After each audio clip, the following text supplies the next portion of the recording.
des manifestations publiques pacifiques sur toute l'étendue de la République démocratique du Congo demeurent et sont à la base de toutes les violations des droits humains, dont la violation du droit à la vie, les arrestations et détentions arbitraires, les traitements cruels, inhumains ou dégradants infligés à des dizaines de manifestants pacifiques et sans armes depuis le début de cette année jusqu'à ce jour. Des dizaines de personnes ont été tuées pour avoir exercé ou voulu jouir de leur droit à la liberté de manifestation. Des églises ont été profanées par les forces de sécurité qui ont utilisé des grenades à gaz lacrymogène et des tirs à balles réelles, y compris dans les enceintes de certaines églises. Le droit à la vie est de plus en plus banalisé en République démocratique du Congo, où il est facile de tuer et de passer l'éponge grâce à l'impunité qui y règne. C'est dans ces contextes qu'il faut situer l'assassinat de plusieurs personnes, dont le militant pro-démocratie Rossi Mukendi, le 25 février 2018, la religieuse Thérèse Kapanga Mwanza, des arrestations arbitraires de nombreux militants pro-démocratie, dont Carbone Béni et ses compagnons, qui croupissent aujourd'hui à la prison centrale du Makala. Sur un autre registre, nous invitons la Commission africaine des droits de l'homme et du peuple à ne pas oublier des massacres récurrents à Béni et ceux du Kasaï, au cours desquels des centaines de personnes ont été tuées pour que les auteurs de ces crimes, qui se recrutent non seulement au sein des milices et groupes armés, mais également des forces de sécurité de la RD Congo, répondent effectivement de leurs actes. S'agissant du processus électoral,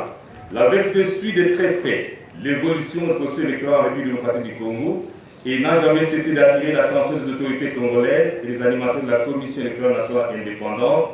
pour l'aboutissement heureux de celui-ci. Certes, des progrès ont été enregistrés par rapport à ces processus avec le respect strict jusqu'à ce jour du calendrier électoral par la CENI, dont les plus récentes et importantes activités sont les dépôts de candidatures aux élections présidentielles, législatives, nationales et provinciales et la publication de listes définitives des candidats aux dites élections mercredi 19 septembre 2018. De même, grâce aux pressions internes et externes, le président de la République a respecté la constitution de la RD Congo en renonçant à un troisième mandat anticonstitutionnel. Cependant, honorable Madame la Présidente, de fortes craintes pour des élections apaisées, transparentes, libres et honnêtes persistent au regard des comportements de certaines parties prenantes au processus électoral, notamment les partis politiques au pouvoir à Kinshasa. En effet, des défis importants susceptibles d'éloigner toute perspective d'élections apaisées jonchent encore le chemin du processus électoral et si l'on y fait attention, la paix pourrait être menacée dans les jours à venir en République démocratique du Congo. Le premier défi, c'est celui de manque de confiance de plusieurs parties prenantes au processus électoral dans la CENI, organe en charge de l'organisation des élections en République démocratique du Congo.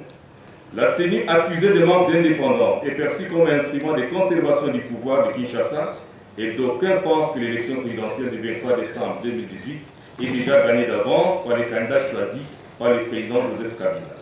Le deuxième défi, c'est celui de la machine à voter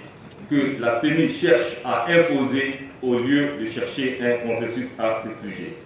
Le troisième défi, c'est la non-matérialisation des recommandations de l'OIF après l'audit du fichier électoral, notamment celle relative à la présence dans le fichier électoral de plus de 6 millions d'électeurs sans empreinte digitale, laissant augurer une fraude électorale planifiée par les pouvoirs de Kinshasa. Enfin, le quatrième défi, c'est le caractère non inclusif du processus électoral qui est une épine sous les pieds de la Commission électorale nationale indépendante et du processus électoral. Honorable Madame la Présidente, il est donc important que tous les défis évoqués soient affrontés avec courage par la Commission électorale nationale indépendante qui doit, pour y parvenir, réaffirmer son indépendance effective vis-à-vis des animateurs d'autres institutions, surtout l'institution présidente de la République. Sans résoudre ce problème que posent tous ces défis, nous pouvons sans crainte affirmer que la République démocratique du Congo va organiser des élections contestées d'avance et ce, avant même qu'elles ne soient organisées. Et nous pouvons déjà imaginer quelles seront les conséquences en termes de violation du droit de l'homme. En définitive, Madame la Présidente,